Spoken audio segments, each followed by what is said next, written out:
ವಿಕಸಿತ Bharat guarantee Rozgar ಮತ್ತು Aajeevika mission ಗ್ರಾಮೀಣ VB G ಯೋಜನೆಯಿಂದಾಗಿ ದೇಶದ ಕಾರ್ಮಿಕ ವಲಯಕ್ಕೆ ಅನುಕೂಲವಾಗಲಿದ್ದು ಅವರಿಗೆ 125 ಕೆಲಸದ ದಿನಗಳ ಕಾನೂನಾತ್ಮಕ ಖಾತರಿ ದೊರೆಯಲಿದೆ ಎಂದು ಕೇಂದ್ರ ಕೃಷಿ ಹಾಗೂ ರೈತ ಕಲ್ಯಾಣ ಖಾತೆ ಸಚಿವ ಶಿವರಾಜ್ ಸಿಂಗ್ ಚೌಹಾಣ್ ಹೇಳಿದ್ದಾರೆ. ರಾಮ್ಜಿ ಯೋಜನೆ ಕುರಿತು ಕೆಲವರು ವದಂತಿ ಹಬ್ಬಿಸುತ್ತಿದ್ದು ಕಾರ್ಮಿಕರು ಹಾಗೂ ಸಾರ್ವಜನಿಕರು ಅದಕ್ಕೆ ಕಿವಿಗೊಡಬಾರದು. ಯೋಜನೆ ಕಾರ್ಮಿಕ ಕಲ್ಯಾಣದ ಗುರಿ ಹೊಂದಿದ್ದು ವಿಕಸಿತ ಭಾರತ ನಿರ್ಮಾಣದಲ್ಲಿ ಸಹಕಾರಿಯಾಗಲಿದೆ ಎಂದು ಸಚಿವರು ತಮ್ಮ ಸಂದೇಶದಲ್ಲಿ ಮಾಹಿತಿ ನೀಡಿದ್ದಾರೆ. ಈ ಯೋಜನೆ ಮನರೇಗಾದಿಂದ ಒಂದು ಹೆಜ್ಜೆ ಮುಂದಿದೆ.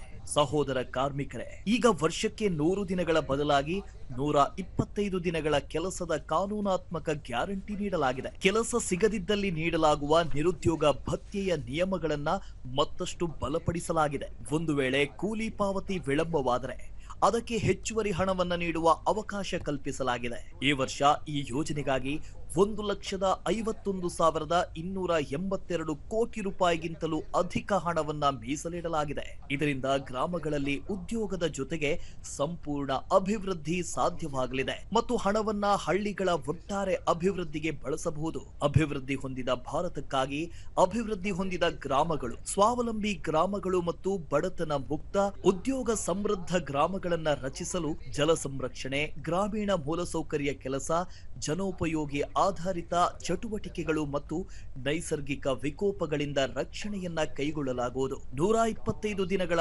ಉದ್ಯೋಗದ ಖಾತ್ರಿಯೊಂದಿಗೆ ಸಣ್ಣ ರೈತರು ಕೃಷಿ ಕೆಲಸದ ಸಮಯದಲ್ಲಿ ಯಾವುದೇ ತೊಂದರೆಗಳನ್ನ ಎದುರಿಸದಂತೆ ನೋಡಿಕೊಳ್ಳಲು ಸಹ ಅವಕಾಶಗಳನ್ನ ಮಾಡಲಾಗಿದೆ. ಈ ಕಾನೂನು ಬಡವರ ಪರವಾಗಿ, ಅಭಿವೃದ್ಧಿಯ ಪರವಾಗಿ ಮತ್ತು ಈ ಕಾನೂನು ಕಾರ್ಮಿಕರಿಗೆ ಉದ್ಯೋಗ ಒದಗಿಸುವ ಸಂಪೂರ್ಣ ಖಾತ್ರಿಯಾಗಿದೆ. ಅಭಿವೃದ್ಧಿ ಹೊಂದಿದ ಭಾರತವನ್ನ ನಿರ್ಮಿಸಲು ಅಭಿವೃದ್ಧಿ ಹೊಂದಿದ ಹಳ್ಳಿಗಳ ಪ್ರತಿಜ್ಞೆಯನ್ನ ಇದು ಪೂರೈಸುತ್ತದೆ. ಇದರಲ್ಲಿ ಮತ್ತೊಂದು ವಿಶೇಷ ನಿಬಂಧನೆಯನ್ನ ಮಾಡಲಾಗಿದೆ.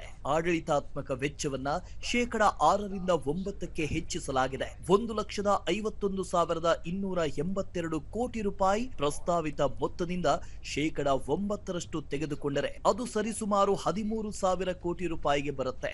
ಈ ಮೊತ್ತದಿಂದ ಕೆಲಸ ಮಾಡುವ ನಮ್ಮ ಸಹೋದ್ಯೋಗಿಗಳು, ಪಂಚಾಯತ್ ಕಾರ್ಯದರ್ಶಿ, ಉದ್ಯೋಗ ಸಹಾಯಕ ಮತ್ತು ತಾಂತ್ರಿಕ ಸಿಬ್ಬಂದಿ ಸಮಯಕ್ಕೆ ಸರಿಯಾಗಿ ಸಾಕಷ್ಟು ವೇತನ ಪಡಿತಾರೆ. ಇದರಿಂದ ಅವರು ತಮ್ಮ ಪೂರ್ಣ ಸಾಮರ್ಥ್ಯಕ್ಕೆ ತಕ್ಕಂತೆ ಕೆಲಸ ಮಾಡಬಹುದು.